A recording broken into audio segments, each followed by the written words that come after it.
Hello, everyone, and welcome to the 19th episode of the Plug in Play podcast. I am your host, Henry, and on this podcast, we love to dive deep into the industry news, reviews, impressions, and much, much more. This week's episode, we are packed. We have, Palworld being sued by Nintendo, Annapurna completely resigning, Ubisoft shares dropping significantly after a lovely little shareholder letter, and of course, the buzz on everyone's mouth is the PS5 Pro announcement, and oh boy, are people really, really unhappy about that. I'll give my takes on that in a bit, but before that, if you just have a moment, we here at the Plug and Play podcast love it when you give us a nice review on your podcast platform of choice, whether it be Spotify, Apple Podcasts, or anything else out there. Really makes a difference. Feel free to comment on those platforms, share it with your friends, and why not give us an email at the Plug in Play podcast Gmail account linked in the description. If you want your question read on the show, be a part of the show yourself. Why not be a part of the conversation? Doesn't that sound fun? I think so. So why don't you go for it? But anyway, on this podcast, before we get into the news, just a little bit of a warm up here. This is a video game podcast, and I try to stay abreast on everything video games to the best of my ability. Especially when something tries to permeate into the mainstream. And what better than, recently the Borderlands movie came out to raving critical reviews of next to nothing. Really, it was one of the biggest flops of the year, horrific failure in almost every way, critically and commercially. But it was put onto digital storefronts to view 3 weeks after it was released in theaters. Always a sign of success. So I decided, hey, it's available, it's convenient. Why not? I'll give it a shot. And I'm here to report. I watched it, so you didn't have to. Here's the thing: everybody loves to dogpile on it. This movie isn't bad, but I'd say it's worse than bad. And when I say that, I mean it is wholly generic. It is probably one of the most basic, bog standard action flicks I've ever seen in my life. You forget it as soon as almost while you're watching it, you forget what's going on, because it's just so mind numbing. I'd say that there's two ways you can be a bad movie, and one is being so bad you're good, and it's almost fun to watch and kind of pick apart and make fun of. And then there's this kind of bad, which is just you can't even recommend it to somebody for a funny watching or a funny viewing. I honestly can't even say I'd recommend it to a Borderlands fan, to be quite honest. The only thing that I really found to be somewhat relevant, or not maybe relevant is the word, but somewhat accurate to the source material, is how annoying Claptrap is, which in all honesty, I actually find Claptrap to be funnier than annoying in the games, but I actually found his portrayal in the movie to be accurate, but somehow condensed enough that it actually wasn't super annoying, and I didn't like it. Most characters are boring, story is boring, action is pretty boring. I mean, this is, I can't emphasize enough how I get why no one wanted to see this film. Of course, everybody was saying this was going to be a failure from the beginning before it even came out. This is a paycheck for all the massive actors that are in it, and really nothing more. The only thing that I really saw as a massive barrier from the video game fans to the actual mainstream audience was and by that I mean it wasn't faithful, was Tiny Tina herself. She's basically one of the main characters in the film, and she acts hardly anything like she does in the games. All the other characters are honestly, I can at least see where they're trying to be, kind of accurate or, faithful to the source material. But Tiny Tina herself is really just kind of an annoying, bratty, kind of pompous teenager in the film, and in the game she's way more like almost like a claptrap, like a zany claptrap, like annoying kind of character. So it was just, I don't know. I guess they thought it would be way too annoying, and you couldn't really have her as like more of a almost like a pseudo protagonist. She's not the protagonist, Lilith is, but like a pseudo protagonist without her being kind of more grounded, and probably a less graining to a mainstream audience. But yeah, I end of the day, this is a film I certainly cannot recommend in any way, shape, or form. Even to a fan of the games, it is not worth it. It is just too boring, too boring in almost every sense of the word. So unfortunate. But hey, now you can say somebody else told you it was bad, instead of just listening to everybody else. But anyway, on to the news, ladies and gentlemen. There is a lot to go through this week. This episode, I really didn't expect there to be so much, but gosh darn, like stuff just kept coming out, and it's all pretty deep, detailed stuff. So I did a lot of research on this episode for this kind of stuff. But starting it off, everyone's favorite punching bag, Concord.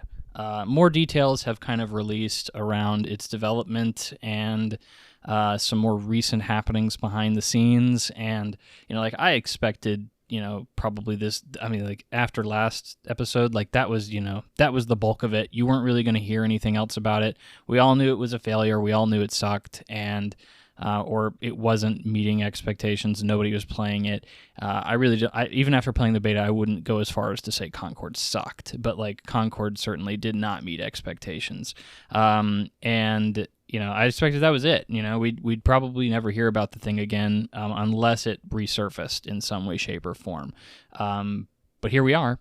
The director of Concord, Ryan Ellis, has stepped down into a support role. I saw a lot of people kind of framing this as if he had quit. He quit his current job, but he's still working at the company, but he stepped down as a support role and was ultimately very emotional when making the statement regarding that and how Concord obviously was an overall bust. And then Colin Moriarty of Sacred Symbols actually came out and did some journalisming, and I follow Sacred Symbols pretty closely. I really enjoy their content, and so I saw this firsthand when he started reporting on it, or when he reported on it, and he came out and said that Concord has reportedly cost $400 million to make. Now, in perspective, if you're not familiar with budgets around most AAA games, most Sony titles like Ghost of Tsushima, Last of Us Part 2, these games cost around $200 million to make. So that's like an average, your tentpole AAA single player titles typically cost around $200 million. So we're already double that with 400, obviously. Sony's most expensive game they've ever made is Spider-Man 2, and that cost $350 million. Now, there's obviously a lot that went into that. There's a licensing of Spider-Man itself, and, obviously, I think Sony made their money back. I believe Spider-Man is either the fastest selling or the highest selling franchise that Sony has ever made. The Spider-Man brand sells, obviously, just carries an immense weight to it. But anyway, this makes Concord the most expensive game Sony has ever produced, and it is also ultimately their biggest flop in consequence to that. So it was said behind the scenes, this game was quoted as the future of PlayStation with, quote, Star Wars like potential. Clearly, and people are acting like this is crazy, right? Like people are acting like, oh, of course, it's too generic. It's Guardians of the Galaxy clone, XYZ, all these reasons that the game failed. But like, let's be honest. And I said this on my last episode, and I'll reiterate it here. I don't necessarily blame them for saying that. Like, I really don't. I think if you came to me with the pitch of this is a Guardians of the Galaxy like with the people who made frickin' Destiny and Halo, behind it, I would say, cool. That sounds like a success. Like, that sounds like it will definitely do numbers. And I mean, you can probably make a comparison to Star Wars as well, because it's got, Star Wars-esque elements to it. Obviously, it's very sci-fi and roguish, and like I see from a high-level executive standpoint, when you give me the PowerPoint presentation on this, the pitch, I see where this kind of a mentality can come from. And obviously a very ambitious pitch, and a very ironic one considering how it came out, or how it turned out. But like, I get why they say that. It's just, obviously this is like a huge egg on the face statement, considering how we know it turned out. So this game took 8 years to develop, and I think it's worth noting the $400 million is obviously a massive amount of money, but probably Sony put in a little bit more than half of that, maybe a lot more than half, but they didn't put in the full 400. This game was obviously bought by Sony about, I don't know, maybe halfway through development. I'd have to go back and double check. But, like, not all of the game was developed under Sony. Like, the team was bought during the development of this game, and then Sony started putting in 100% of the financing. So this game was being financed by another publisher prior to that, and then Sony picked it up. So there was about probably a little less than $200 million that was put in outside of Sony's involvement, and then Sony started putting it in. So that's just a nice little asterisk to put next to that. So Sony did not lose $400 million, but they definitely lost close to that, and then that doesn't even include buying the studio itself, which they did. So, like, this is a massive loss for them no matter how you slice it. The game was apparently in horrific condition to moving to release, which was about 18 months prior to its release. So much so that the game was outsourced. A lot of the game was apparently outsourced towards the finish line, which apparently Sony desperately put money into that, trying to get it to that point, apparently an additional $200 million. And then during that point, they had not even gotten to a point of like adding in some basic features yet that would have made the game probably much more successful, and that would have been the onboarding, like making your character and introducing the player to the game's mechanics and monetizing the game, which that is how do you, this game was built around the idea of monetizing. How did they not? I mean, well, I take that back. They were clearly trying to get a lot of monetization out of the $40 introductory price. Clearly everybody knows that should not have been how they should have gone forward with that from how the game succeeded or failed. But I think it would have been a lot easier for them to pivot into a free-to-play model if they had put more emphasis on that during development, because, I mean, when the game launched, it had nothing in terms of monetization. My understanding is there wasn't even a cosmetic store up and functioning on the day of release. It was something that was going to be put in at a later date. So there was no way for you to spend money on this game. Admittedly, they were already charging $40, so like I would certainly hope not, that it wouldn't be filled to the brim with microtransactions and ways to monetize, but like that would have been the avenue to shift to, and without that, I see why Sony just shut it down. But again, a big misstep, and apparently the game had a horrific culture of toxic positivity, quote unquote, which basically just means if you had anything bad to say about the game or any kind of like, hey, maybe we should tweak this here or change that there, it was basically shot down, and people were like, I don't think you understand. This is the next Star Wars of PlayStation, the next video game Star Wars. Like, this is what this brand is going to be built on for the next foreseeable future. Like, I don't think you realize what we're doing here. Like that kind of deal. So, I mean, it's, you can't make you can't make Concord a bigger punching bag than it already is. I mean, like, it's such a massive flop, and then you hear more about it and it's like, oh well, it was even a bigger flop, it was even a massiver flop than it already was. And then who knows where the studio is even going in the future now, because, I mean, and that's kind of what people are saying is like Ryan Ellis stepping down is like, well, what does that even mean for the studio? It means the studio has lost its lead, which means, I mean, it's pretty much the studio is in flux, just kind of waiting for Sony to figure out when to drop the axe. And I think that's likely what's going to happen now, especially without a figurehead or a leader behind them that is somewhat respected. Sony's just going to say, okay, well, cool. You know, we're going to just disperse the talent, either lay them off, or I would think the more obvious thing would be to move them into something like a Bungie, since they already kind of have that kind of expertise. A lot of them are ex-Bungie devs, so it just kind of makes sense. But it is sad to see. Like it is also eye-opening to see, like, his emotional response is like, well, I get it. You know, like, this guy had basically been built up for 8 years, you know, almost a decade.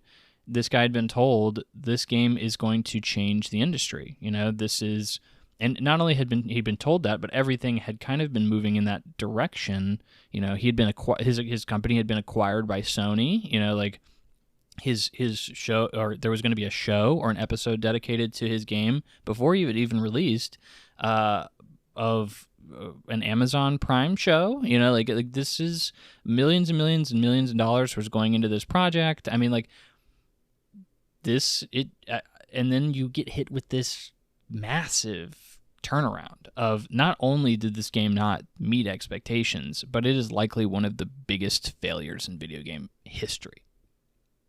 Wow, what a roller coaster ride. You know, what an absolute tremendous drop off the cliff that kind of a turnaround is. And, you know, I can imagine being really disappointed and really emotional too, that your baby is not only, you know, it's just being absolutely stomped on by everyone. Everyone is stomping on this thing. And, you know, it's probably going to lead to the loss of a lot of people's jobs, or, you know, this is 10 years on people's resume that they can't get back. I mean, you know, people worked on this game for 8 years, and it's an interesting thing. Like, now development cycles are taking so long.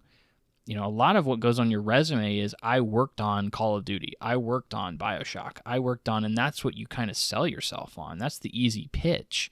And if you worked on 8 years of your entire career on Concord, I mean, that's a huge stain. That's a huge stain on your resume, and I mean, it's not impossible to rebound from at all. I mean, you still have great experience, I'm sure, but it's like, you know, who do I want to have? The guy who worked on Call of Duty, the guy who worked on Concord? I think the obvious answer is Call of Duty. This is a very successful, massive franchise. Like, that's the obvious one. So, you know, it's hurt a lot of people. There's a human cost to this as well, and it is unfortunate to see. Even if, you know, maybe we can currently say, oh, well, of course, everything was leaning in the direction that this was going to be a massive flop. Like, I think that 8 years ago it made sense to bet on this, and I think that there were enough green flags to say, yeah, I get it. So, you know, shout out to Ryan Ellis. I feel for you, man. And, you know, it gets better. I mean, all I can say. I'm sure he got plenty of money in the buyout of the studio, so I'm sure he's financially fine, but it's just an ego hit. It's just a massive ego hit.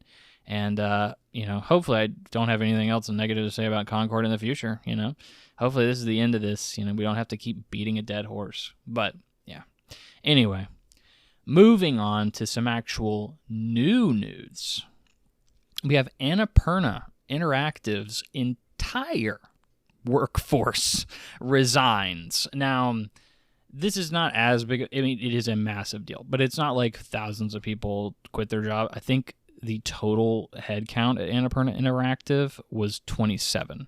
So, still, this is honestly a pretty big deal to me. And I think it should be. I think not as many people are honestly talking about this. It wasn't as crazy of a deal as I expected people to say, because I honestly think Annapurna Interactive is kind of a pillar in the industry. They publish a lot of really good games. Like, they have an eye for it, and that's why I think this is a big deal. But into the story itself, This resignation happened between a dispute between the owner of Annapurna Interactive, which is Megan Ellison, who owns Annapurna itself. So that's something to distinguish here. Is Annapurna Interactive is a subsidiary of Annapurna itself, which is a film and TV company. So they primarily work on film and TV. Annapurna Interactive is kind of a subsidiary, a branch of that company, which also Megan Ellison, I think, like she's like a billionaire or something. She's like, I think, owner of Oracle or something. I'd have to double check that. But she owns a lot of another very successful company that basically bankrolls this. Anyway, Annapurna Interactive wanted to separate that. So Megan Ellison was trying to combine the two a little bit more. She was trying to intertwine the TV, film, and video game segments of the company into a more combined whole. And basically, Annapurna Interactive said, no, we really would prefer to stay away from that and just kind of focus on do our own thing. And they basically couldn't agree on that and said, okay, well, then we're just all leaving. So what I probably see from that is what likely happened is they said, okay, well, the films we're making at Annapurna are X, Y, and Z. You need to probably try and find a developer that will make a game based on the film. And that I totally see how that would not be as good as publishing the games that Annapurna Interactive has put out in the past. So in response to this, Annapurna hired Hector Sanchez, who's the co-founder of Epic Games, to take over during the transition. So they have some pretty good talent in as the replacement, but I mean, he's basically dealing with literally nothing anymore. It's also worth noting that they said like all the projects that they currently are working on are pretty much still good to go. They're still going to fund them and help them out to the best of their ability. And I do believe that. I think a lot of the projects that they have in development currently are, one, either close to done or in a decent shape, and two, like a lot of what they're going to be doing is just bankrolling them. And so this company has plenty of money coming in from other sources that I don't think that will be a problem. What I do see as a massive issue here is Annapurna is really, really good at finding, identifying, and acquiring great games that are in development. This is the studio that published Outer Wilds, Stray, Neon White, Cocoon. Like, these are indie titles that I would say either garnered a lot of buzz, were given very high regards and awards. Outer Wilds, I think, is honestly like one of the best indie games I've ever played. Like it's slash best games I've ever played. Like Outer Wilds is really, really great, and I think it takes a real eye for indie titles like this to really identify and kind of push those up, and they continue to do that. And I think like a lot of the titles that they have in development, publishing them are still looking really good. Wanderstop, I'm really looking forward to Wanderstop. Admittedly, there's a little bit of a history behind that developer. They're kind of a known quantity, but like it's still, I think that game looks great, and I'm really looking forward to it. I think that Annapurna Interactive has, kind of, it's either like their games are a hit or I think they're kind of mid. It's just like I'm just not a huge artsy guy. Like I played Kentucky Route Zero, which is like a very, very artsy, almost like Twin Peaks kind of vibe, and like I don't vibe with that. Like it's just not what I look for in my media, and like I hated it. But like that game won awards. People were really talking highly about it. It's one of those games that you feel stupid if you don't understand it, but I'm pretty sure that there's not actually a meaning to it in the first place, kind of deal. Kind of like art in general. And like I think that moving forward, you're really going to see like these were the guys that were finding these games that knew how to identify them, and they're not there anymore. So I'd say, like the current slate of Annapurna Interactive games, I'd say, continue to look forward to, continue to, to check out, unless you really don't approve of Annapurna Interactive in general anymore based on this. And maybe we'll learn more about specifically why they resigned in the future. But I think, like the games that they identify moving forward have a potential to not be anywhere near as good as what they were previously. So I think that's a pretty big shakeup in a really good identifier of some very well-regarded games. So I think that's a pretty big deal. And I'm surprised not as many people are acting like it's that big of a deal. And at the very least, it's like, wow, the entire workforce resigned. Like, it just shows the passion that they had for what they were doing, and like how basically anybody telling them to do differently, they were like, no, we don't believe in that. And the fact that they had such resolve to just all quit, not a single one of them stuck around, which admittedly, once most people leave, it's kind of like, well, I don't want to be the only one left holding the bag. So like, I kind of get it, but it is what it is. Like, I think it's a massive shakeup here, and we'll see how they work out moving forward. But next, we're going to talk about one of the titans. One of the next big items is Ubisoft. Shares plunge after investor urges them to go private. So on the day this letter came out, an investor urged, obviously, Ubisoft shares, the company, to go completely private, buy back shares, etc. Shares fell 10% on that day for trading and are now down 50% over the past year, which is a 10-year low for Ubisoft. And from what I understand, this is, like a continual downfall for Ubisoft's stock price. It has gone even lower in the past. They've just been on a real downward spiral, and not even in terms of like video games, but just shareholder expectations. Like, it's a massive hit here. And in this letter, hedge fund AJ Investment urged the board to consider taking the company private, quote, implementing a comprehensive cost reduction program and optimizing staff to more comparable and industry leaders, increase its core focus on IPs, and consider replacing the current CEO, Yves Guillemot. So that makes sense. A lot of these things make sense. Specifically, I look at the staffing levels as the obvious one. Ubisoft has thousands of employees, I think around 19,000, and they don't put out that many games. like they just don't. For the headcount of 19,000, it's kind of insane to see that happening. You'd think they'd be putting out a lot more, and like that headcount is just like obviously eating into their bottom line. Like, it has to be. This also goes in line with shares have already fallen earlier this month due to Star Wars Outlaws underperforming, which it currently has a 76 on Metacritic. X-Defiance, lack of interest, which Ubisoft has claimed the game is still going strong. But I mean, just as an anecdotal perspective, I don't see anybody talking about it, and it seems like the conversation around it is certainly dire, or not dire, but at least apathetic, which is like not what you want for a live service game. And this is also after the Skull and Bones fiasco earlier this year that was clearly an absolute failure, and the many allegations of the toxic workplace environment, and like how they've handled that in the past. A lot of sexual harassment allegations, and Yves Guillemot, he like just kind of shuffled people around instead of firing them from that, and didn't really handle concerns with any kind of he just didn't handle them very well at all. It's clearly still probably a very toxic environment over there.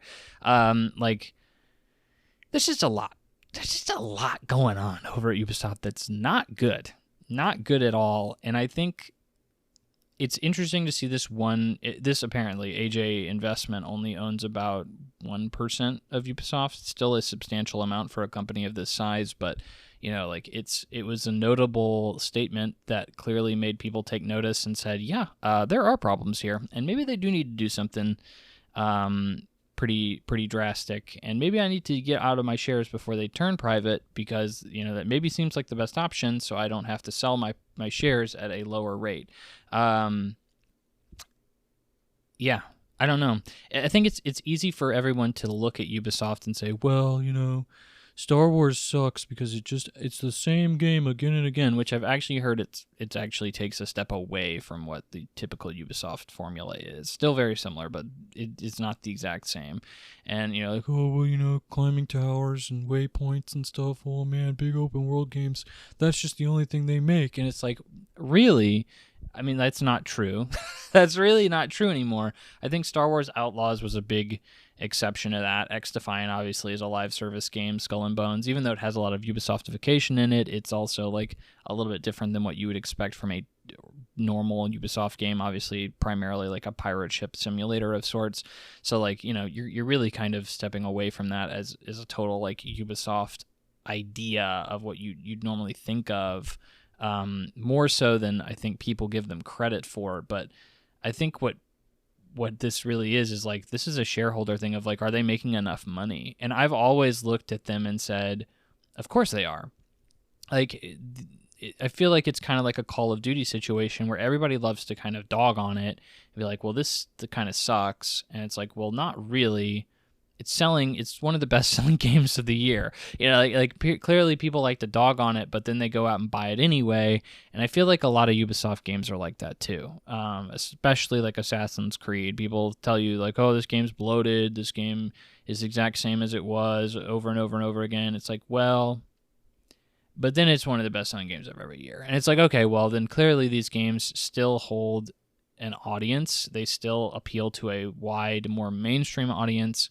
And I still have friends that aren't really super into these kind of games, and they are still picking up Ubisoft games because they still have a huge marketing push. They do a great job marketing. They do a great job trying to get in a more mainstream crowd. And I think that's like where you make your money. And I think I thought they were still doing that pretty well. This kind of leads me to believe that shareholders are expecting a lot more from the games that they're selling. And I think recently, I don't think the Avatar game sold very well. At least anecdotally, I certainly don't hear anybody see or talk about it. And obviously X Defiant was supposed to do very well as a live service. Clearly not. Star Wars Outlaws underperforming. I'd love to see the number of copies sold, but certainly underperformed. 76 on Metacritic is way lower than you'd expect from that, I think. I was expecting low to mid 80s and a pretty, at least positive reception, or overall like slightly positive. People have been really meh on that game. Obviously, Skull and Bones was a critical flop, and I think it has to be a commercial flop. There's no way that game did well. It does seem like Ubisoft is constantly in flux, constantly dealing with issues, constantly trying to fight a perspective of, well, this game is not doing very well. And this shareholder letter dropping their stock price this much is kind of understandable in a way. And it's interesting to see an industry titan like Ubisoft fall. I mean, and I don't even think they have fallen. I think they're still one of the biggest publishers in the industry. I'd say they're definitely struggling, though. It's like no doubt. Like, this is so obvious they're struggling. And I was expecting them to be acquired, to be quite frank. If something like an Activision got acquired, I just don't, a Bethesda, I don't see why Ubisoft wouldn't be on that particular roster as well. I'd also say the CEO definitely needs to go. I mean, this is a family-run company, so it's a Guillemot company.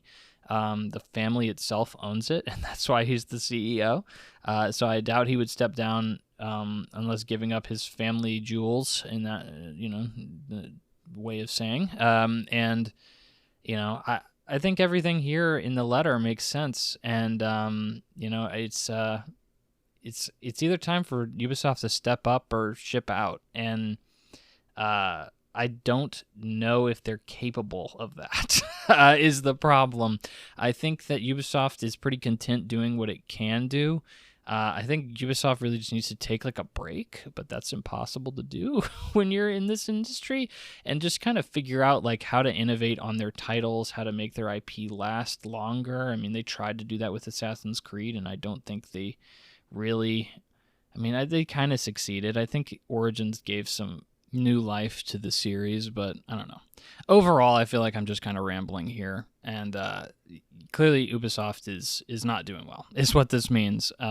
So overall, we'll see. We'll see. I highly doubt they intend on going private anytime soon. I feel like that's a Gilmont call, and he ain't doing nothing that's going to take control away from it. Otherwise, he would have done that a long time ago, I feel like.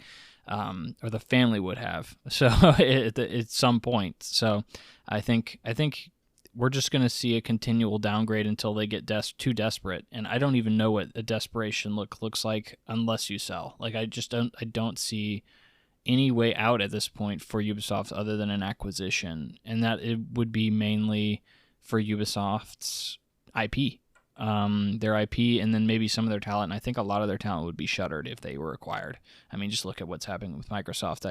There was a story earlier. I removed it from the doc because it was just another layoff story, but Microsoft laid off another 650 employees. And why? Because they're continuing to downsize from the acquisition and all the other companies they've been acquiring, because they just don't need all these people that these companies have. Obviously, you don't need 2 HR people. You just need really like 1. So, you don't need to double up with a lot of these positions. And a lot of these positions, I think, are redundant even for Ubisoft as a whole without being, taken into another company. So I think this is just not good overall. Obviously it's not, but like I don't see any way out for Ubisoft that's positive unless they just severely turn it around. But I just don't think Ubisoft is designed that way. I don't think they've ever been built that way, and yikes overall. All right, moving on. We have Nintendo hits Palworld with a lawsuit, specifically a patent lawsuit. So this is an interesting one. Obviously, Palworld sitting on top of the world, one of the highest selling games of the year. Everybody loves it. You give Pikachu a gun, and who doesn't want to play that, right? Well, that's kind of the problem. Is it is known as Pokemon with guns, and that kind of sounds almost like it doesn't do much to change what is going on in the game if that is how everybody recognizes it. But getting into the deep nitty-gritty on this, Nintendo has filed a lawsuit, quote, on the grounds that Palworld infringes on multiple patent rights.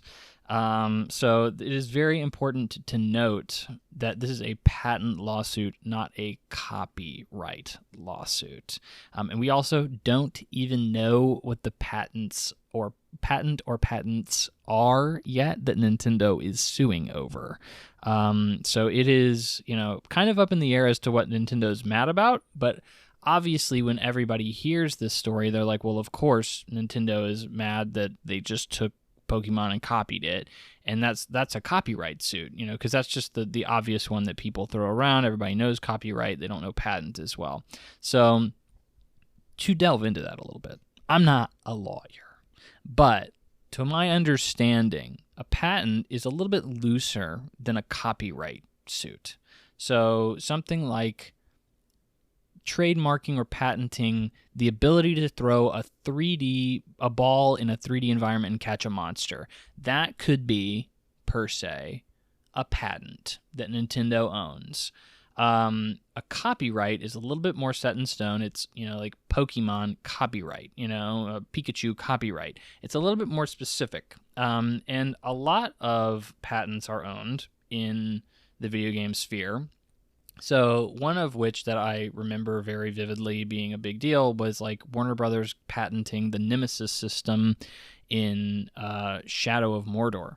That was a big one that everybody's like, I can't believe they did that. Now nobody can use that system, and it's such a fun system, blah, blah, blah, blah. Well, it's very broad. Like, yes, you cannot directly copy that particular system, but like, notably, like Assassin's Creed Mercenaries system is something that is used that is very similar to that, but it stands out enough that it's changed enough that it won't actually infringe on the patent. So a lot of companies, from what I understand, own these patents, and they just let other people use them, because video games take so much inspiration from each other and incorporate so many mechanics that are owned by so many other games in patents that it's like, well, if we sue somebody over one patent, then there's just going to be this Armageddon of everybody suing everybody over all the patents that they're infringing in all their games, and it's just going to be this legal nightmare, and we just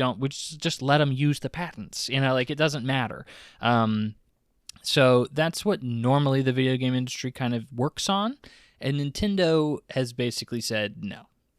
We would much prefer to just sue you and make your life miserable and try to put you into a hole over this.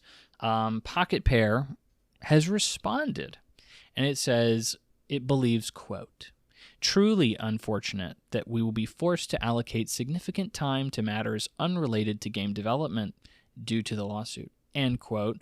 We will do our utmost to our fans and ensure that the indie game developers are not hindered or discouraged from pursuing their creative ideas." I find this statement to be absolutely comical from Pocket Pair, mainly because I think they're correct in saying, and I think that this is what this suit is for, is specifically it is forcing them to allocate time and resources, specifically money and their development time, to trying to fight this lawsuit. And what will likely happen is they will settle out of court, and Nintendo will probably win, or probably get some kind of, compensation for their time, because, let's be real, Palworld is like copy and paste frickin' Pokemon. Let's be frickin' real here.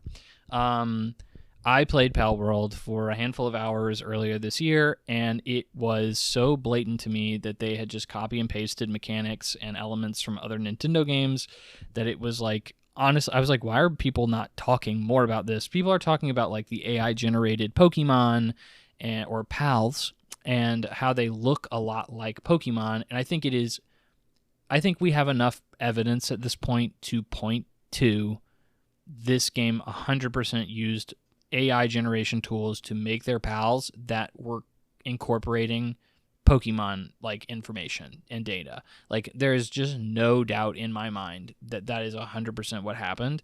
So whether you can sue over that, I'm not entirely sure, but it is enough for Nintendo to come down on you.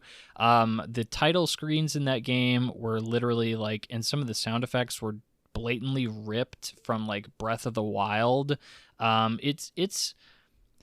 It's pretty blatant. Like they are a copy and paste studio. And then Cam showed us like earlier on in the year, he showed us like some of the other games that they had developed, and they were straight up like another one is straight up like copy and paste. It's a Breath of the Wild clone. It's a Breath of the Wild clone with like even the marketing material being blatantly ripped off from Breath of the Wild.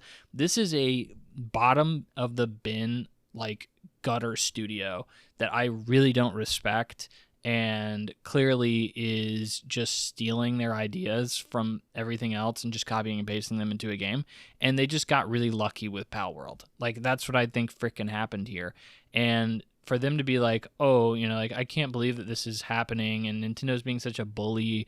It's like, okay, well, you did just you really poked the bear on this. Like, you really should not have done as much of this as you should have. That being said, this is clearly Nintendo just bullying the frick out of them. Like, they don't need to do this. Palworld is, like, Nintendo is still this juggernaut, Disney-esque brand holder that, like, Pokemon is Pokemon is the number one selling IP in the world. Like, that is across all mediums, across everything. Like, it is more successful than Mickey Mouse. It is more successful than Winnie the Pooh. It is more than successful than anything. Anything is the number one selling IP ever in the world. Nintendo is not actually threatened by Palworld. Nintendo is not actually threatened by Pocket Pair. While Pocket Pair is definitely trying to pursue like Palworld as being this next big, like Pokemon-esque brand, with like they recently made a deal. I reported on the podcast, like, they're making like a deal with like outside merch vendors to try and really blow up the media presence and merch success of Palworld in general. Like, they're trying to make it another Pokemon, but like I really don't think the brand has enough staying power to do that, but they clearly are trying to do that. But like, this is Nintendo bullying a freaking smaller studio into doing something else that they don't want. And I've seen people that are like, well, like, you should let people compete. And I'm like, well, obviously Nintendo doesn't want people to compete. That is not within their best interest. Like, Nintendo makes products for Pokemon that I think objectively everybody kind of agrees are like lackluster. Like, everybody loves Pokemon, but they definitely think that the Pokemon games can do with a big uptick in quality control. That's no secret. I will be the first to tell you that. I've played the majority of the most recent Pokemon games. They definitely need an overhaul in quality and what Nintendo is willing to do with them. They're still very basic and very underwhelming every year. And honestly, recently broken as well. I think that's something people have also pointed out, which is worth noting. And here we have this new competitor that may force Nintendo to do better and, put more effort into money into these products. And it's like, well, we don't really need to, because we're still dominant in every way, shape, and form. Why should we just freaking sue them? And like, this is a very big MO for Nintendo 100% of the time. I mean, they're known for being suit happy. Whether they're suing literally the Smash community for just not playing the most recent version of their game at tournaments, or suing, like little indie games that are trying to make Metroid remake, remake the old Metroid games. Like, they typically make things that are probably good for their business, but not good for anyone else, and ultimately are just bad will, like, moves in general. And this is just another one of them. It's clearly a bullying tactic. It's clearly them just picking on a little guy. And I don't even think Palworld is that big of a deal. And in all honesty, I've actually heard lawyers on both sides claim that, like, this is a suit that Nintendo can totally win, and this is a suit that Nintendo totally can't win. I lean on, this is not a suit Nintendo wants to win at all. This is a suit that is just supposed to show Pocket Pair, hey, you are messing with the big dogs. You are in an arena that you should not be, and you should maybe back down. And like, that is 100% what this is, and I really don't respect it. And I don't think I've ever seen... Well, I ultimately agree with a lot. The problem, here's the problem, right? Is I ultimately agree with a lot of the suits that Nintendo brings. So when it comes to something like a Metroid remake, it's like, okay, that is technically illegal. Like, okay, fine. Like, you should just honestly just make a game and put a different coat of paint on it and call it a different name, and it could be the same freaking thing. You don't need it to be a Metroid game. Like, that is technically copyright infringement. It makes sense. It's very blatant. Don't do it.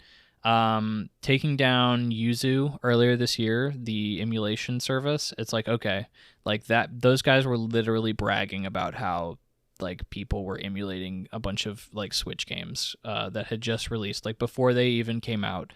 Like, they were emulating like Tears of the Kingdom, like they were emulating that. It's like, okay, yeah, you probably honestly have freaking reason to take them down too. Like, I get it. And then it's like Smash, it's like, okay, that one's probably the most egregious, I would have to say. It's like, okay, well, clearly you just wanted to play the most recent version, and they kind of are saying that the most recent versions suck and they only want to play the older ones. Okay. You still shouldn't sue over that, and you still shouldn't force them to do that, but, like, I get it. Like, from a marketing perspective, you want people to be playing the newest one, but still. But, like, most of the time, I'm like, I get it. In this instance, I'm still like, I get it. Like, like, Pocket Pair like I said, is this massive copy and paste studio. They are the bottom of the barrel. They are pretty much stealing everything they do from someone else, and I don't respect what they're doing at all. But, like, is this such a big deal that Nintendo needs to slap them with a suit to just, like, basically waste their time and money, and just, swing their big old Nintendo penis around?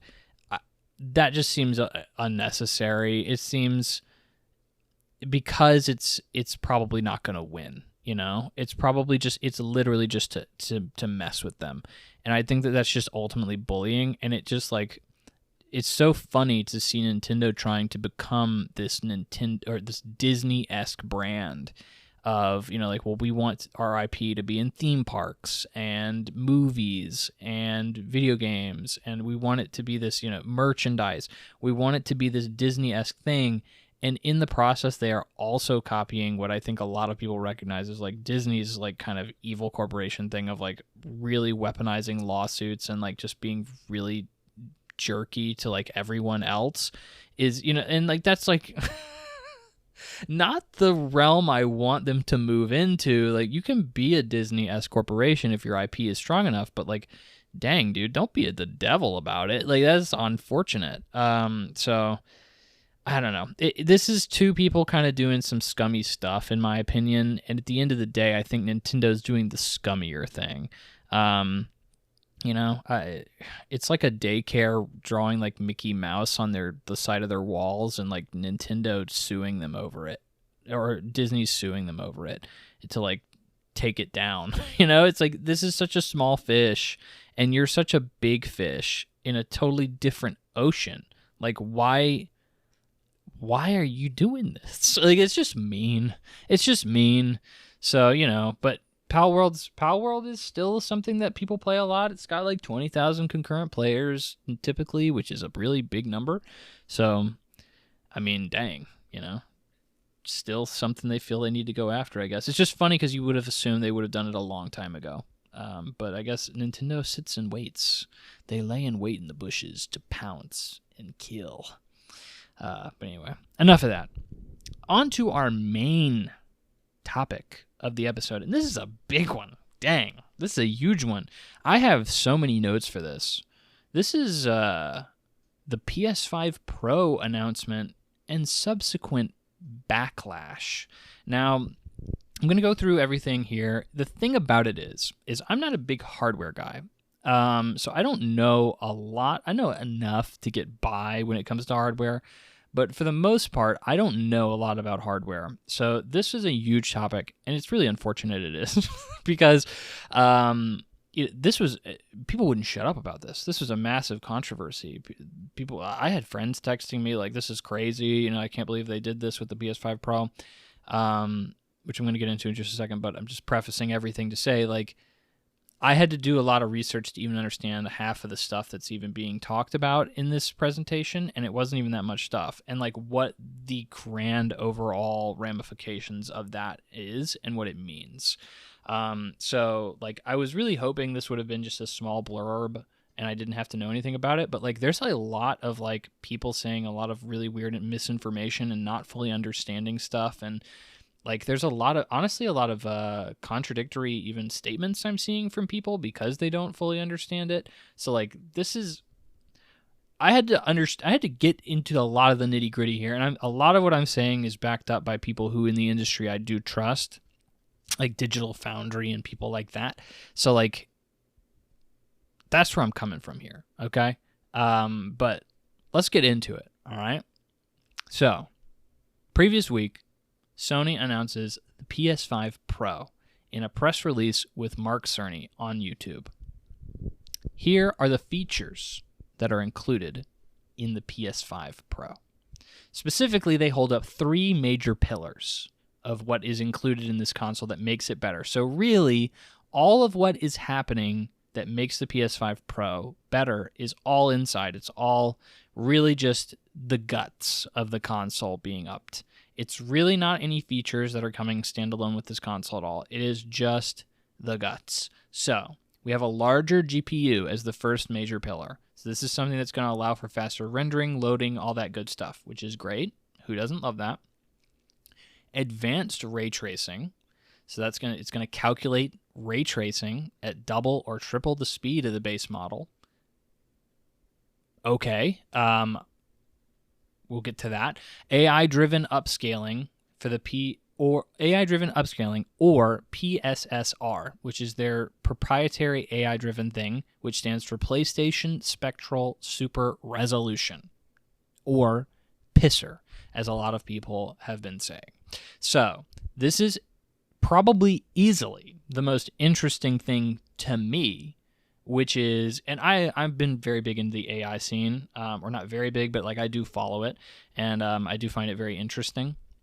And this is AI that uses automatic upscaling resolution in games, including old PS4 titles. So in kind of a brief overview of that, that means essentially AI will go in, they'll look at all the pixels of the game, and they will basically fill in the gaps. So when you zoom in on a picture and you get so zoomed in, eventually everything kind of starts becoming blocky. Well, there are algorithms out there, and little aside, I was recently transferring all of my old VHS tapes from my family over to digital formats, and I was trying to find the best way to make them like the best possible quality I could. And out there are algorithms for specifically up-resing VHS tapes.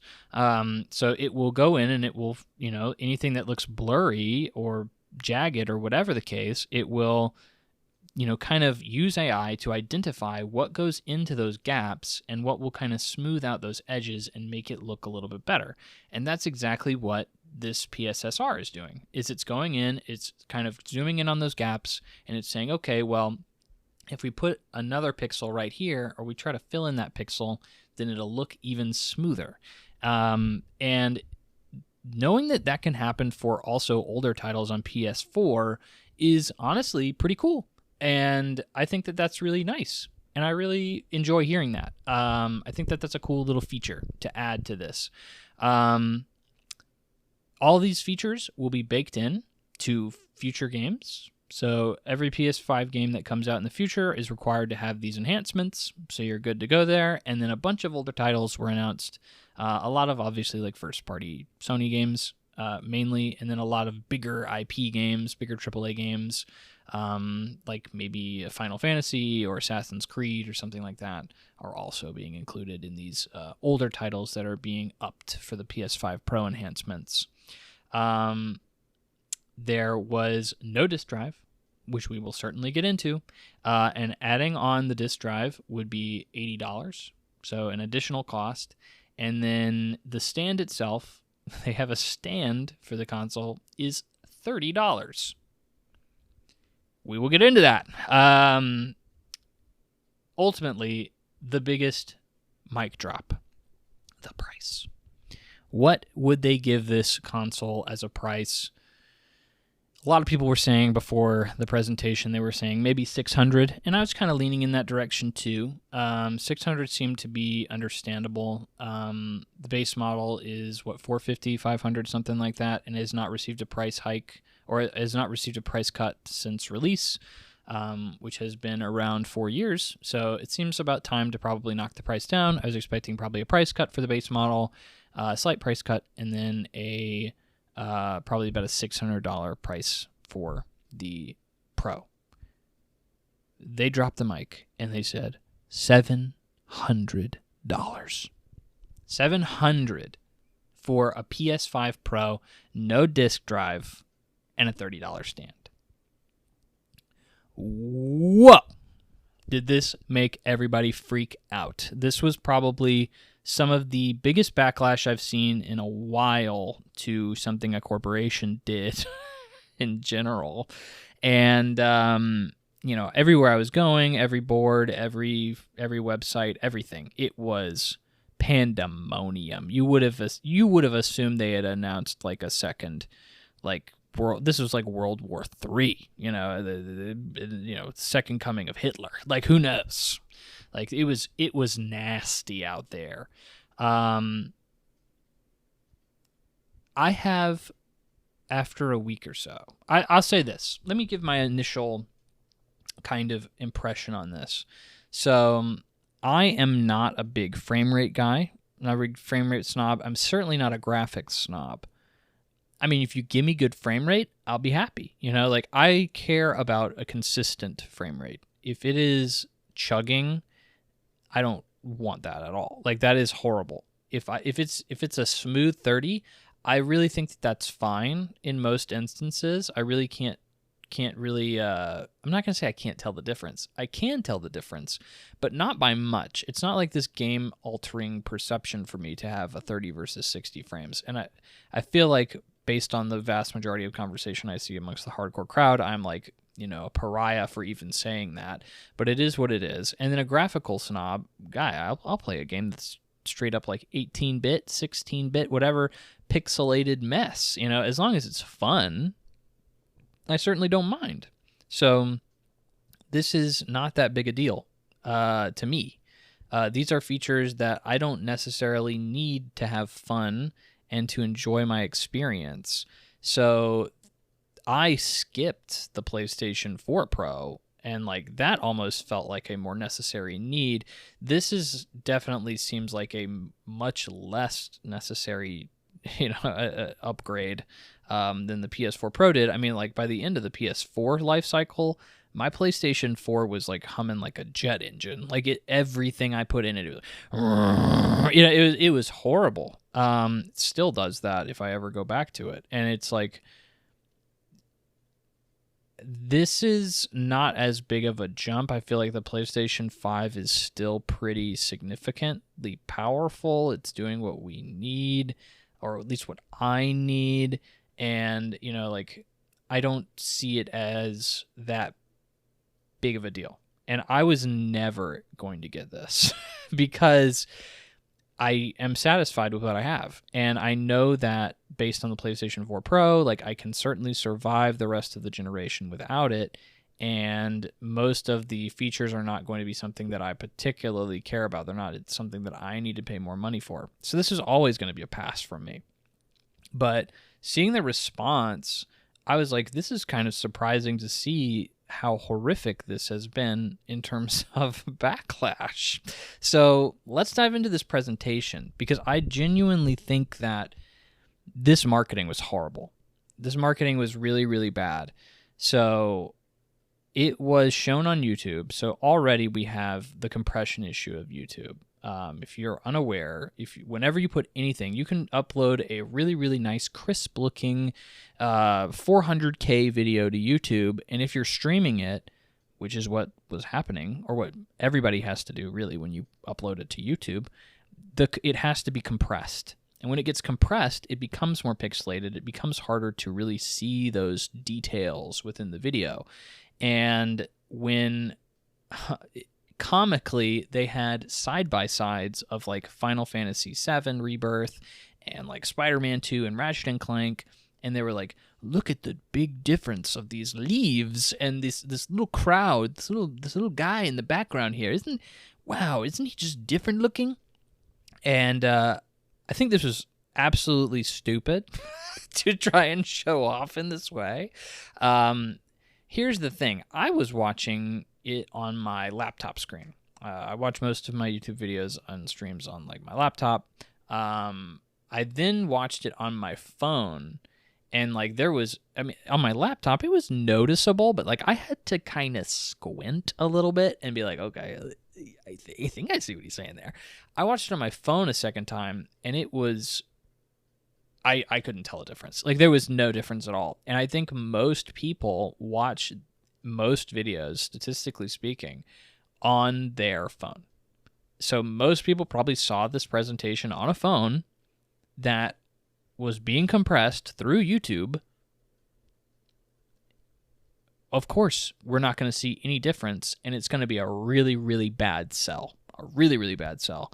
So we had that issue, and then we had, obviously, the things they were zooming in on were nigh indifferentiable.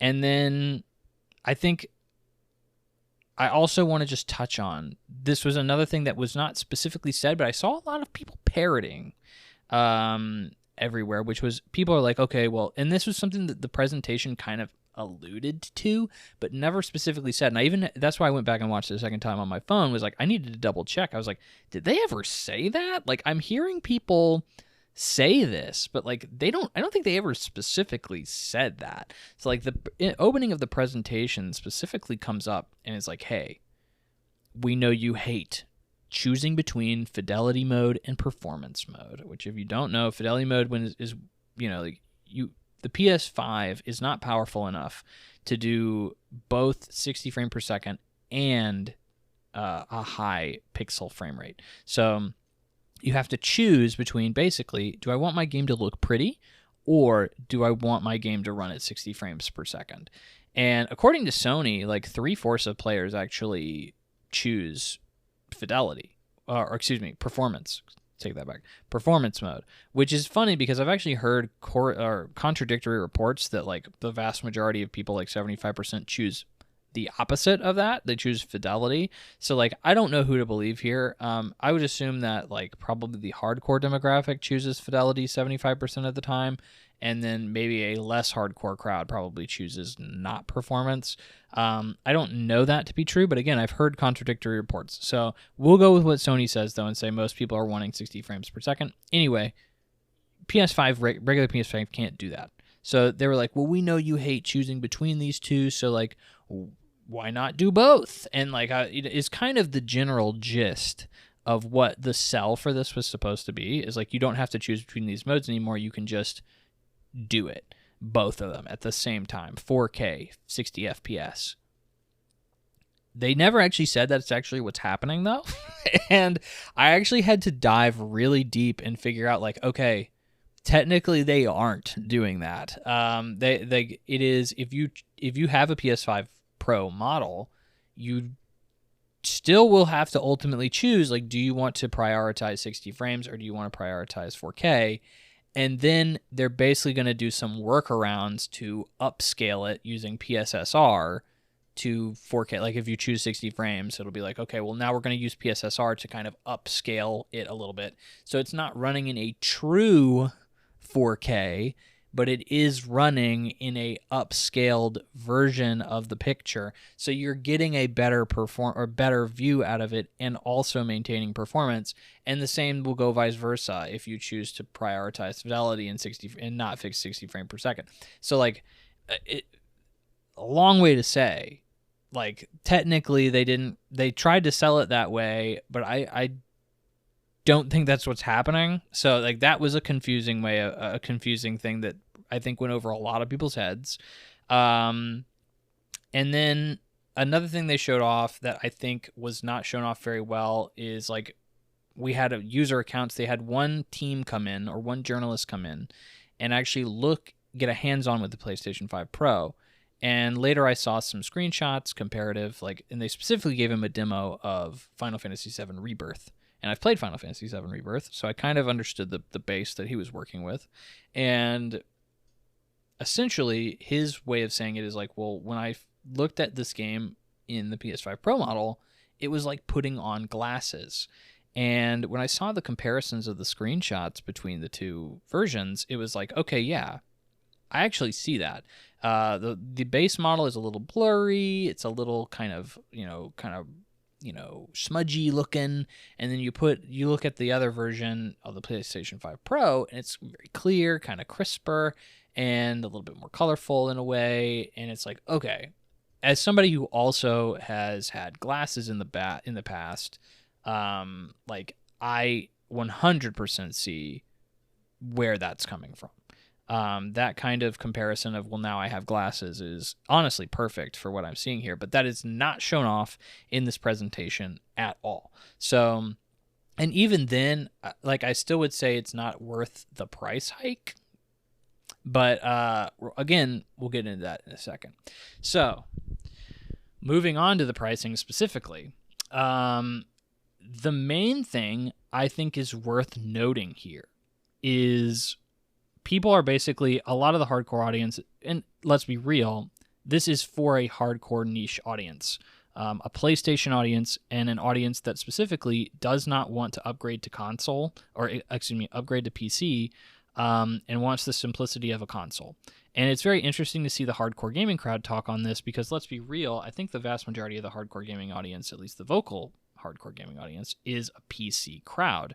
And so like they're used to saying, oh, like I got to upgrade to a 1080 or whatever the heck the newest freaking board is, so that they can see 180 frames per second, 18K, whatever the heck it is now, and kind of being snobs about it all. And it's very funny because while doing a bunch of research on this, I even saw some people being like, I don't know why the PC Master Race is even talking like this, because like everything we know about it is completely not accurate. the PC Master Race is just gatekeeping and being stupid about this all. So that being said, the reason I bring them up at all is because we're talking about components here in the machine. That's really what you're buying, is this upgrade.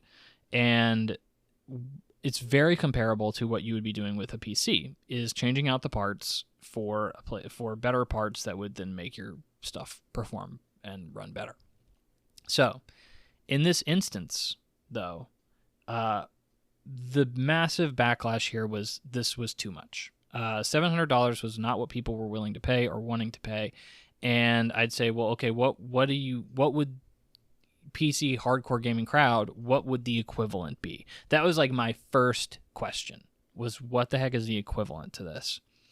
So, did some digging. According to Gamer Rant and Digital Foundry, which if you don't know Digital Foundry is like the freaking go-to tech specs guys in the video game industry. They said that the PC equivalents of the GPUs, CPUs, memory, and storage, so that's like the base components of the PS5 Pro that are being upgraded, are $800. So you're already getting a deal with the PS5 Pro. So we should already not be complaining about the price. They go on to say that does not include other necessary components such as a motherboard, a power supply, a case, and any additional cases or case fans or cooling. So essentially what that means is the end result, the upscale upcharge on what just buying a PC wholesale is going to be probably close to $1,000, if not more, dollars. So this is clearly the better deal. Now, when I saw this price initially, I was like, clearly tech has increased in price, but like, has it increased that much? It has to have, because traditionally consoles are sold at basically no margin, if not like they are losing money on consoles. That was, I think, the PlayStation 3, I believe, was notorious for being $600, obviously, but also they were selling it at a loss, if I remember that correctly.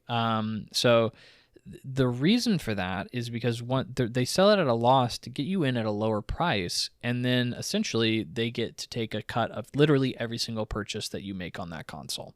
That is the entire business model behind a console in general, is if I buy Call of Duty on PlayStation 5 through the PlayStation Store, or buying a PlayStation disc, or whatever the case is, then Sony will get X percentage, I believe it's around 30% of that particular purchase. And that's for every single game, including microtransactions. So if I bought a skin on Fortnite, cut of that would go to Sony. So that's where the console money comes from. And that's why they try to get you into the door at a low price. Apparently, the margins for this are actually pretty high. So this is one of the first consoles that I'm at least knowledgeable of that I've ever looked into the pricing and the margins on, and seen that apparently, according to manufacturers, this is about a $500 console to produce, if you're just going through manufacturing specifically. And that means that Sony's probably making about $200 off of every unit, which is, for reference, the PlayStation 5 sold at no profit at all, or there was no margin on it. So like it's a good deal overall, but yeah, Sony could have gone lower on the price. They could have, but like overall, I think what you're looking at here is this is a good deal. This is kind of a solid deal here, and it's kind of interesting to see everybody balking at this price. And admittedly, let's be real, $700 is a lot of money. It's a lot, and it's not what we're used to in the console space. And I mean, I hate to say it, but this economy's rough, man. You know, like, that economy. It's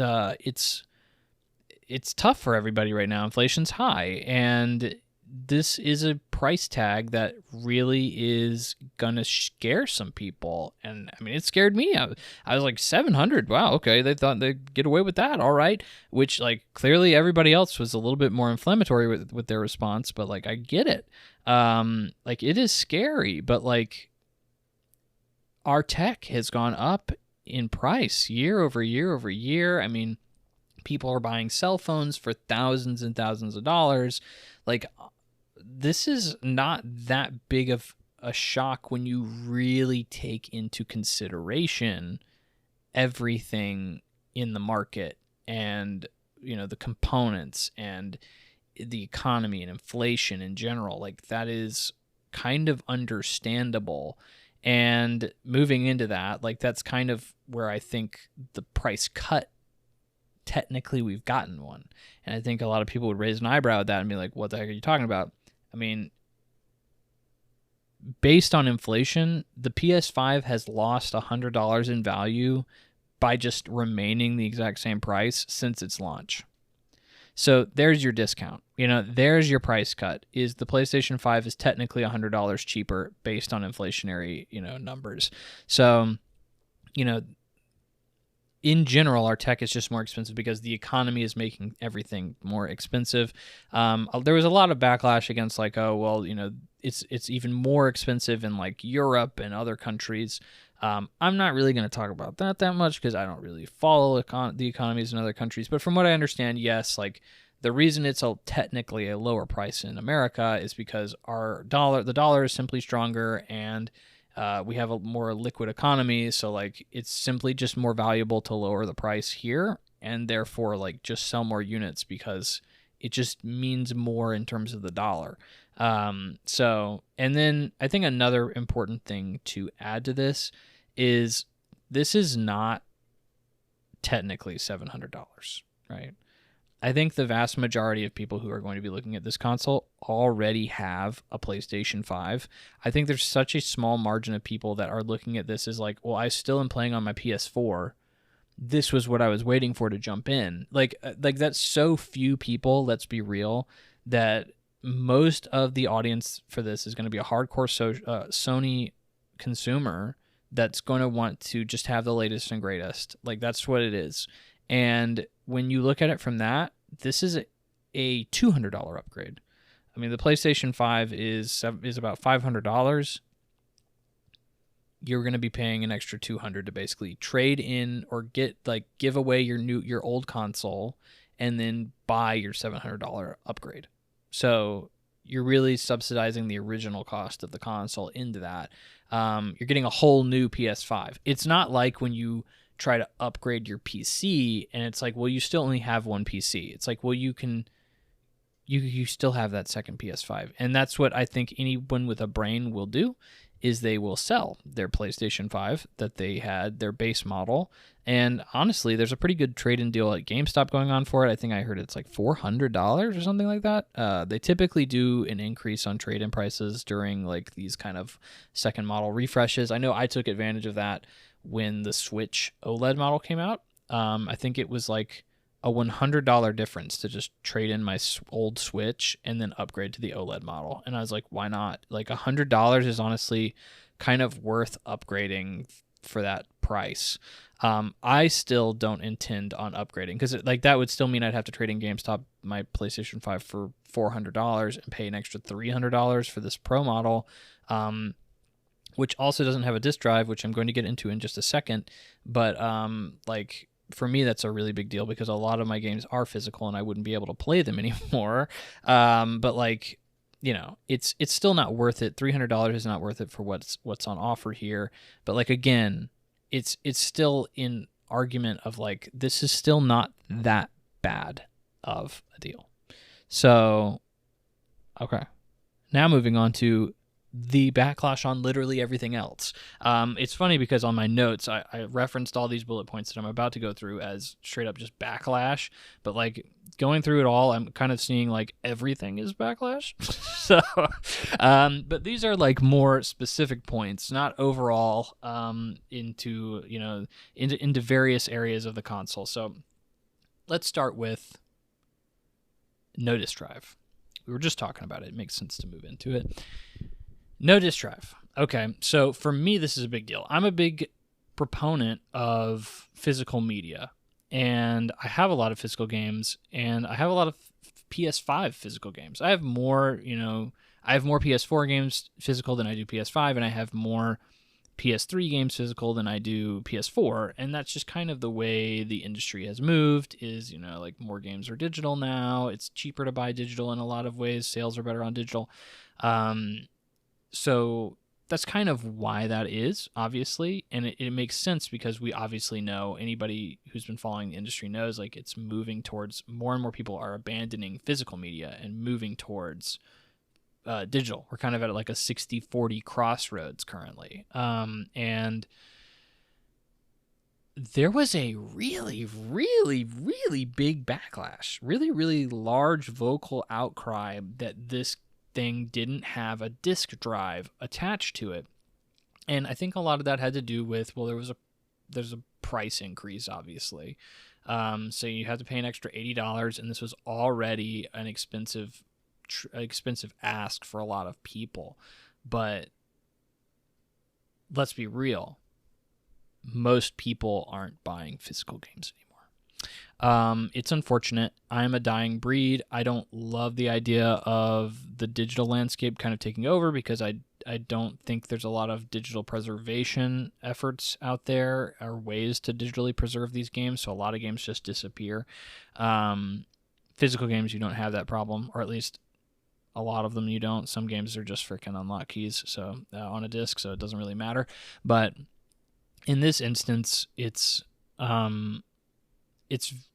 understandable that I would be upset, but I think the vast majority of the gaming industry has kind of laid their own bet on this, or made their own bet on this. This is clearly the industry kind of reacting to, well, you don't want physical games anymore. This is kind of an optional console for you to have, and I just don't know why people are freaking out about it. And you can still buy the optional disc drive in order to play these games, or maintain your original base model, whatever you want. And it's like, okay, well, I don't know why you guys are complaining so much about it. Whenever I see a conversation about physical media, it is like always people like, well, you shouldn't, like I buy all my games digital, or like the guy who's buying physical is like the odd man out in the conversation, and it's kind of looked at as this like weirdo, like why are you still buying games physically? Which I think that there's obviously the preservation side to it, but also like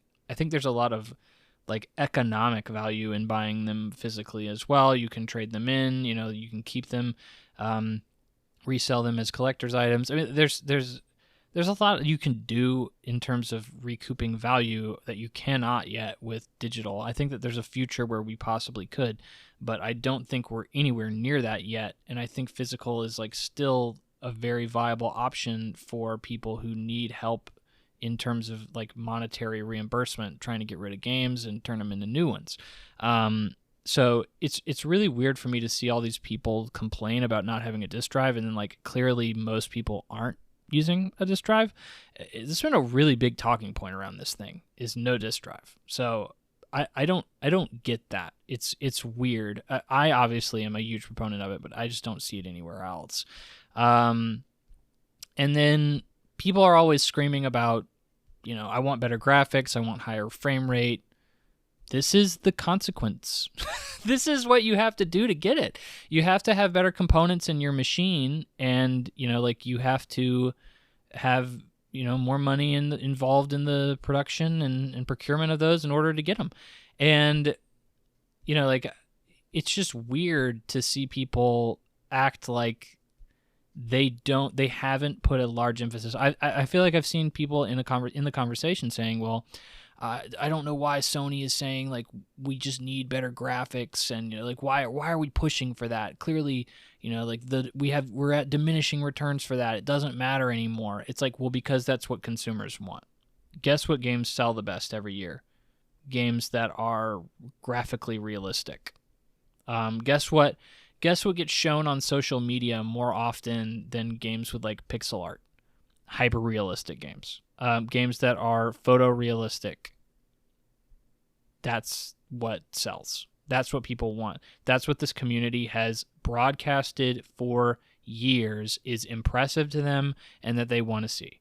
And it's kind of weird that I'm seeing people backtrack on that now and saying that's not what they want, because I think it's really weird to do that.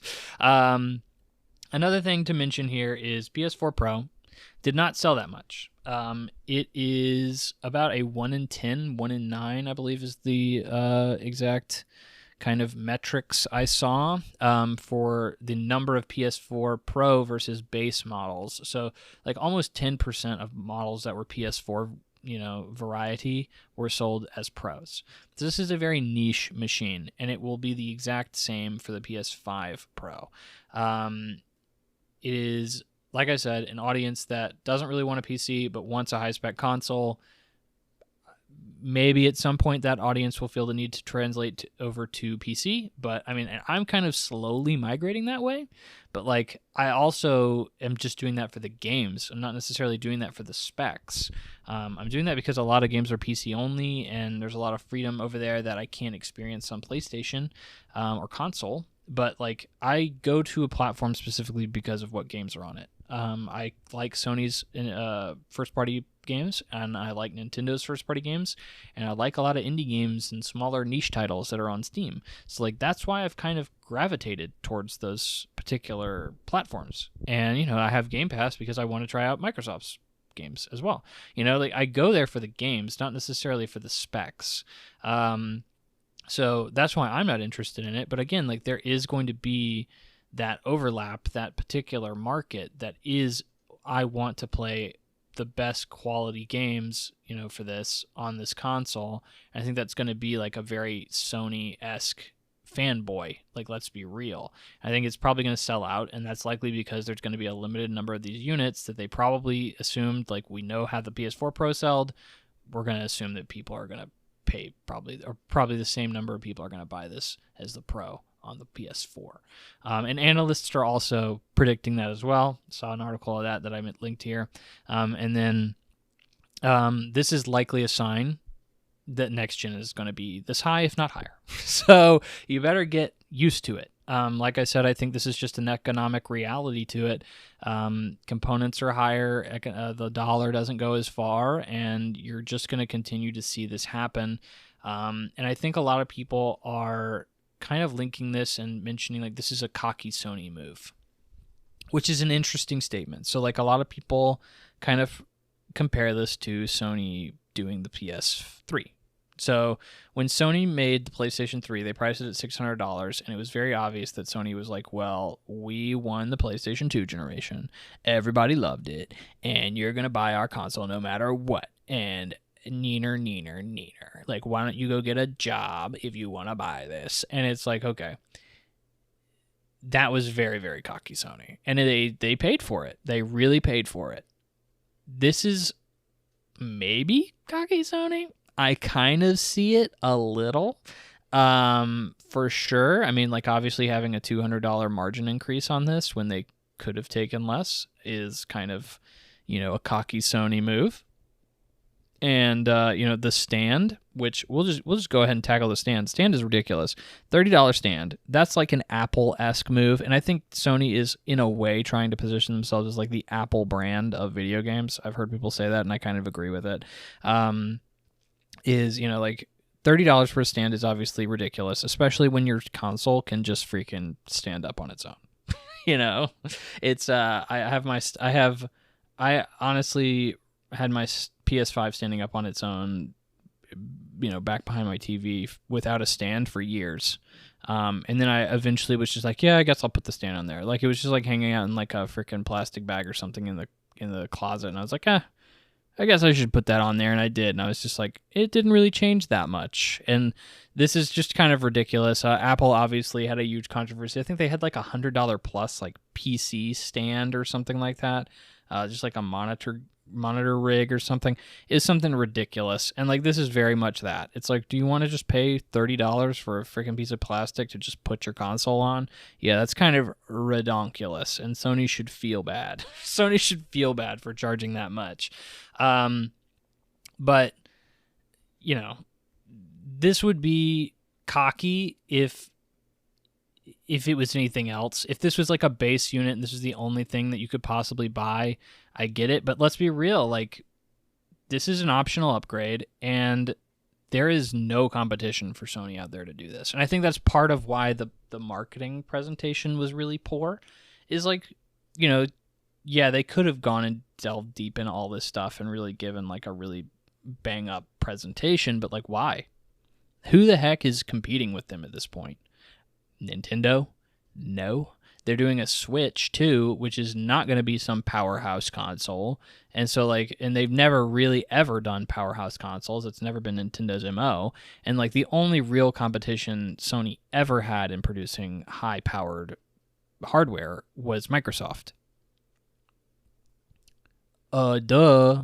Like everything we've been talking about on this podcast for the past year is Microsoft is no longer competing in the console space. Not only that, but like their consoles they have never been, well, that's not that they have never been, but like even their most powerful version of their Xbox console is like not that much more powerful, or not even more powerful than the PlayStation 5 base model. So like they've never really been competing in terms of that. I mean, they said they're going to have the most powerful console ever coming out soon, but like, who really cares? I mean, people don't seem very excited about that. And again, that's going to be pretty niche as well. So like, I don't see why Sony doesn't have any and every right to be as cocky as they are. they've kind of squared away a sizable chunk of the market to just themselves at this point. And, you know, like, again, I still think that like this is kind of a halfway cocky move. You know, the pricing in and of itself is higher than it needs to be, but it is kind of understandable why when you take everything into consideration. Yeah. So I think that's most of what I wanted to say. I think the final thoughts here are everything's just increasing in price in general. This console is going to be niche, and, you know, for the disk drive, physical media is dying. So everything here seems kind of all right to me. Like, I ain't going to lie. Like, that's the final takeaway, is like, what do I think about the PS5 Pro?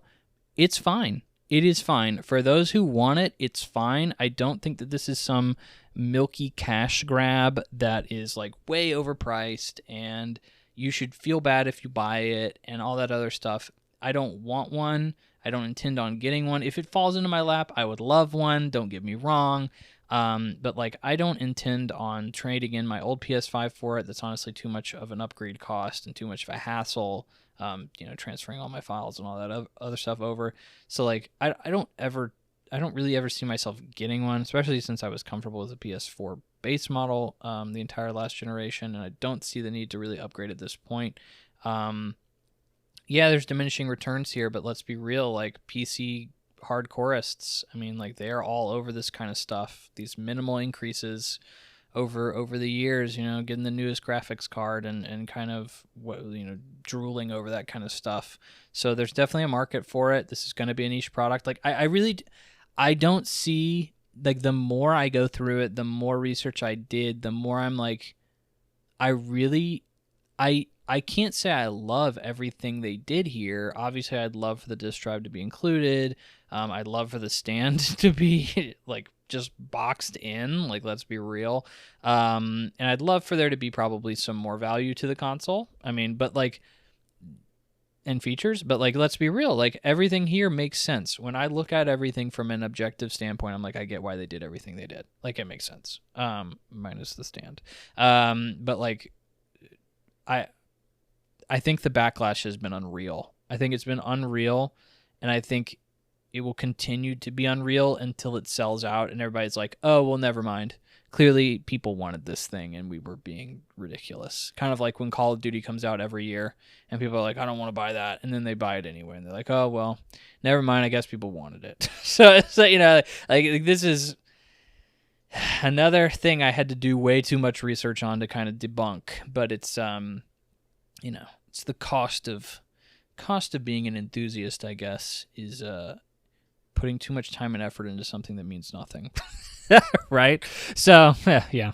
Anyway, that's it for the news.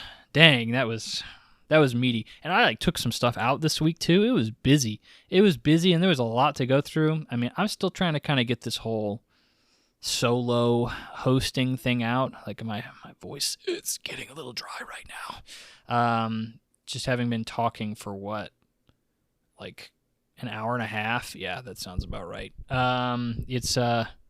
It's tiring, man. And, you got to go through all this stuff, and I have to sort it out so I have a conversation that flows. I don't sound like I'm reading from a script. It's honestly way more work than I would have assumed. But, that's what we do. We try to give the audience something at least decent, I guess. Maybe. Leave a comment below if you think this is decent. Anyway, on to impressions. I have a big one. Big one this week.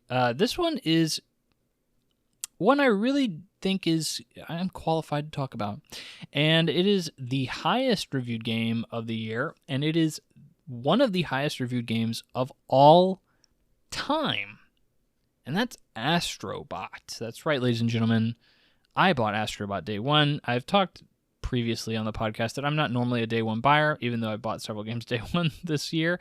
But that's because I like to support games. I now have enough disposable income that I do like to support games that I feel like need support, or I want to show that I really did appreciate, or appreciate what they're doing. Final Fantasy Rebirth was one of those games. Final Fantasy Remake, Final Fantasy VII Remake was my favorite game of that year. Really, really loved it, and so I wanted to show support of the series by buying the second one. You can check out my opinions on that on this very podcast in previous episodes. I've certainly talked about it at length, so I won't go into it here, but Astro Bot was another one of those games that I wanted to buy day one, $60, so a little bit under full price for a normal game of this kind. But it is a platforming game, a big budget 3D platforming game that is very much in line with a lot of fan service. And I am a big 3D platforming guy. I play a lot of platformers.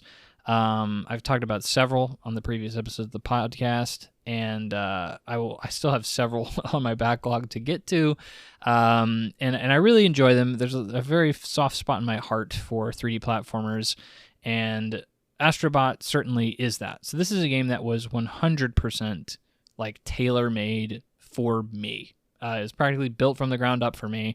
As a longtime platformer fan, hardcore gamer that's been primarily engrossed in a single-player Sony catalog of games for most of my gaming life cycle, gaming life cycle. Dang, that sounds just how long I've been playing games. Hopefully I don't die and do it again. But anyway, it makes sense that I would really, really like this game. And I think I do really, really like this game. Here's the real big question, because I am going to get into it.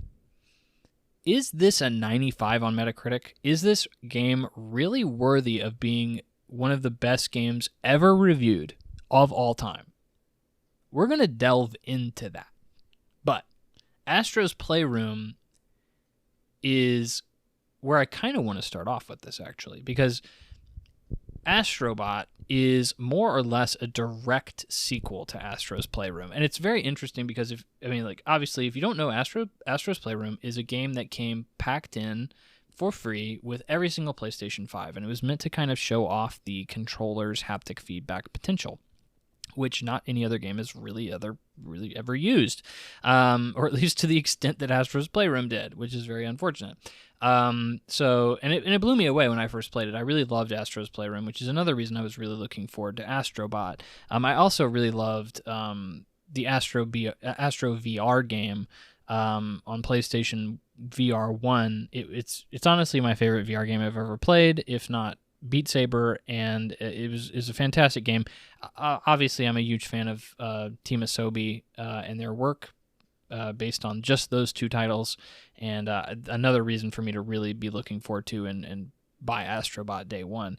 But this is a game that pretty much takes it almost is like a direct tie-in, a direct smooth transition into Astro Bot. Playroom and Astro Bot are very interconnected, and not just because they're the same character in the same universe or whatever. There's a lot more going on than that. In fact, they added some free updates to Astro's Playroom, which I played. I heard some people talking about it, and so I played them. I played just to see what it was, which I guess if you want to, you can go back and play them too. They're free updates to Astro's Playroom, and they essentially add kind of teasers for Astro Bot into a couple of the levels. And you can go in and find them. And I was just expecting, like, you walk around the level and you find, like, I don't know, a character that's in Astro Bot the game, and you just kind of see them, and they're just like, hey, how's it going? You should pre-order Astro Bot, and that's it. But, like, it's not that at all. It's, like, very cryptic, very difficult to figure out, like, what to do, kind of, like, puzzle sequences that don't make any sense. Like, I had to look up. Like, I initially just looked up what the heck I was supposed to do to find these Easter eggs, because they do have trophies related to them as well. And I was just like, oh, there's no shot I would have ever figured this out. Like, it is so convoluted and so, like, cryptic that I was like, this is just crazy. I'm so glad I just looked this up, because I would have been running around for probably days, if not weeks, trying to figure out how to frickin' get these things to unlock. But anyway... Astro Bot, the new game, focuses on Astro Bot and the same alien, very generic video, just an enemy for an enemy's sake, steals all of the components of your PS5, leaves you stranded on a desert world, and you have to go to a bunch of different worlds to rescue all of the bots, all of your friends, and all of the components that were lost during this devastating attack on the PlayStation 5.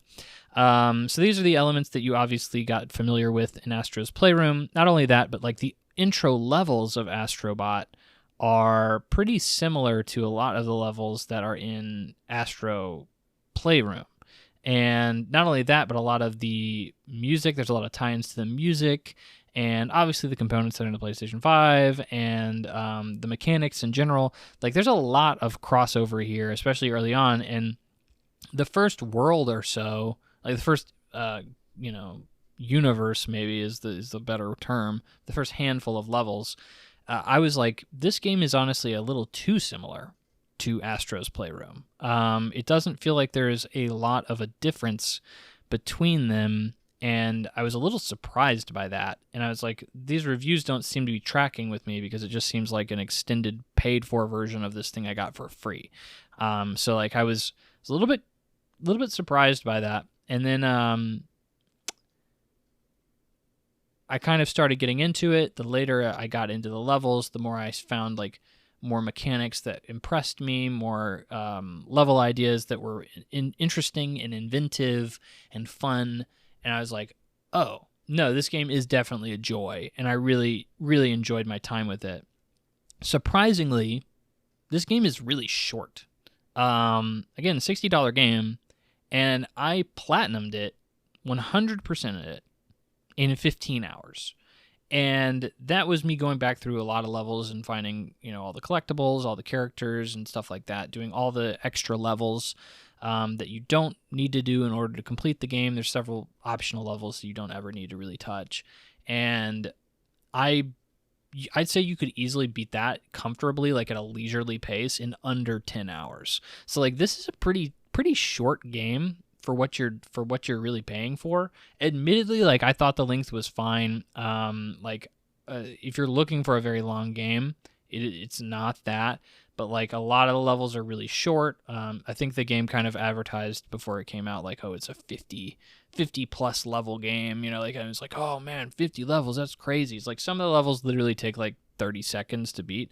They're little like combat arenas or something like that. They're not much time investment at all. So like when they said 50 levels, it was a little bit of an exaggeration, little bit of misinformation there, but you know, it is what it is. Really what makes this game so much fun and so interesting is all the references that are made to PlayStation games and really just gaming in general. So like in every level, you have to find a handful of bots, Astro Bots, if you would, that some of which are just generic, but some of which are references specifically to PlayStation games or just games in general over the years. And this was easily the biggest hook for me in the game. What characters am I going to unlock this time? You know, like, who am I going to find? What references are there going to be? Like, for a hardcore gamer, especially one that enjoys the games that I do, like, this was amazing fan service for me. I loved it. I will say that there's some weird exclusions here. Like, Sweet Tooth is not in the game, a huge Sony IP that's honestly kind of presently relevant, with a Peacock show. What's the Siphon Filter is not in this game. I mean, like, there's a handful of other ones as well that are not included, which just to me was a little odd when they were including some games that I genuinely didn't even know. Like, and that is when I say that there are some deep cuts, there are some deep cuts. It is really some really, really interesting choices as to what they decided to include in this game, some of which are really hard to even figure out what they were. One of which I honestly think it's kind of a spoiler to say most of these bots, but like, I think this one's fine because you won't know what it is until when you find it either. But one of the bots that I found, it was like, oh, it's this girl. And I was like, who the heck is this? I was like, what the heck? I don't know who the heck that is, and I couldn't tell because these bots are often so generic looking that, you know, like, if this design or this character didn't have anything very like stand outy about it, then there's no shot you're gonna tell who it is. And as you go through the game, there's like a gotcha machine that you can kind of get random prizes to then kind of unlock additional traits to that character to even kind of fill them out more. So like it's no secret that like Jack and Daxter is in this game, but like when you first get Jack, he doesn't have Daxter, and so you can like unlock like Daxter to be his sidekick in like the open world when he's just kind of like running around, which is cool. In this case, it like unlocked this little orb that was floating around. I was like, what the heck is this? Turned out it was like Ellen Page or Elliot Page, I guess, from Beyond Two Souls. It was the main character from Beyond Two Souls, which, if you don't know, is like is like from the same people who did Detroit Become Human and like Heavy Rain and those games. Like, it was that guy, like that character from that game. And I was like, there's no shot I would have ever frickin' figured that out. Like, it just looks like a generic little girl. Like, that's all it looks like. And like, there are a few other characters that I had to really kind of squint. Like one of them is just like a snowboarder, and it's like, oh, well, no, that's the snowboarder from Cool Borders. And I'm just like, okay, okay, and like, whatever. It's like, oh, here's a driver. Oh, well, he's from Gran Turismo. It's like, okay, cool. Like, I would have totally figured that out. Like, we're kind of stretching here to represent these franchises, but whatever. Anyway, at the end of the day, like, that was easily like the coolest part of the game for me, was just finding all these characters, unlocking them, and then going back to the hub world and like seeing them all, you know, like chilling out together. And they don't like interact or anything, but it's still cool to just have a collection of all these cool, like, just like niche or even mainstream characters that I've played the games of, or at least recognized and enjoyed. One of the cooler things about this game is at the end of every level, you unlock like a special level that references, like, it almost turns into that game.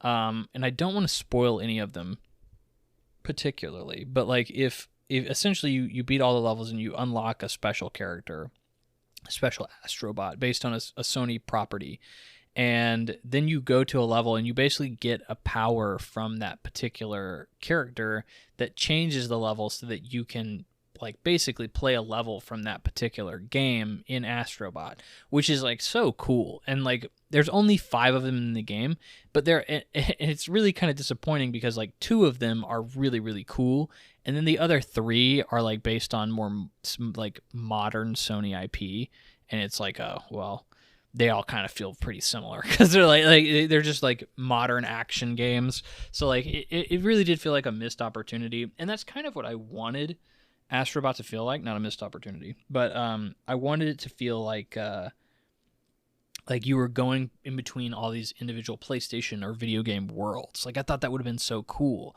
and it ends up like every level in this game is very generic, like very just kind of zany platformy level, and you know it is what it is.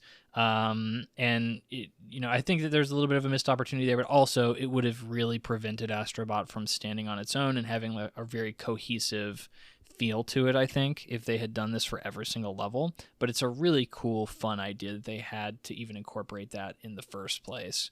Let's get into the real meat of this discussion, which is the gameplay itself, specifically the platforming. So as a platformer guy, I really do think that like what makes a platformer really special, or at least stand out, is its movement tech. So is its platforming in and of itself good? And here's the thing, is that Astro's movement and Astro's mechanics in general for its gameplay are okay. They're all right. Like, you know, you have a jump and a kind of a double jump hover and then a melee attack, but like that's really it. You know, and it's really doesn't even feel that good. Like I've felt so many other better feeling playing platformers than this one. It's, you know, this is still a very polished platformer, but just like this movement kit is very basic. Like when you think of like a Super Mario 64, or, you know, like more recently, like a Yellow Taxi Goes Vroom that I was just talking about on a previous episode, this was like, this is so baby. This is so Babyville. It's not even funny. Like, you know, you have your double jump, your triple jump, your wall jump, you know, your backflip, you know, like all of these different things that you can do with Mario and 64. And it's like, well, in this game you can jump and then you can hover, and that's it. And I wouldn't even say that those 2 things feel particularly great. They're just kind of like serviceable. And I would say that that's pretty disappointing. But at the same time, it's like it really didn't need anything else. And that's really not the focus of this game. But I think that the developers knew that if that's all this game was, if that's all the movement that there ever was in this game, this would not be that fun of a game. I think they kind of realized that pretty quickly. And that remedy that they decided to incorporate for that is basically every single level you get a new mechanic, a new power-up that kind of changes the way that the level is played, and the level is kind of built around that. And, you know, like early on in the game, I thought this was amazing. I thought it was a very smart way of dealing with this.